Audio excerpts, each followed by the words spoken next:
Media reports about President Joe Biden's fit of anger came as no surprise to corporate leadership and branding experts. One America's Neil W. McCabe spoke to one of the experts about the difference in style between Biden and President Donald Trump. Mark Rudolph is a branding advisor to CEOs and the author of the book Intra Branding, the Keystone of Corporate Agility. Mark, thank you very much for joining us at One America News.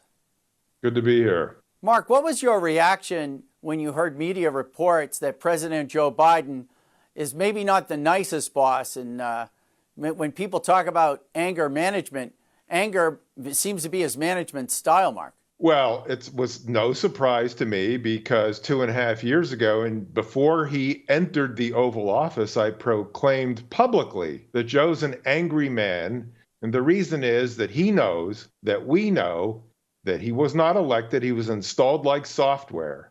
I mean, a guy who didn't campaign at all, gets 81 million votes. I don't think so. He may have gotten 81 million votes, but not from 81 million voters. And he knows that we know that. So every time he steps up to a microphone, he's always angry. You know, Mark, you've done work with CEOs and other corporate and government leaders.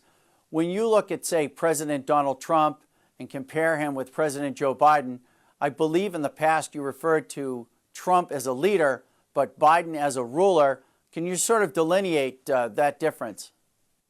Well, yeah. So first of all, let's go back a few days and juxtapose two scenes. You have Trump showing up at the UFC event where the crowd went absolutely nuts.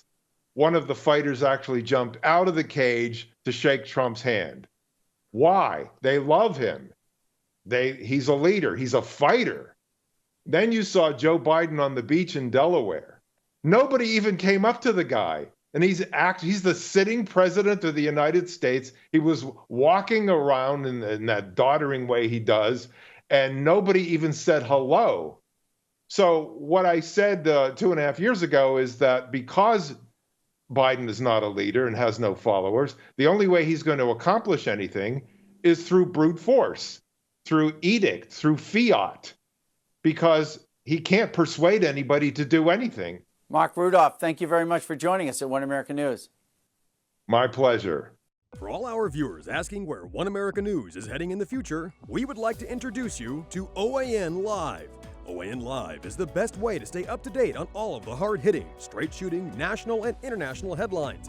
And the best part is, OAN Live is only $4.99 per month. All the credible, honest, unbiased reporting One America News offers at a fraction of the cost of cable. Just go to OANN.com to easily sign up for OAN Live and stay informed.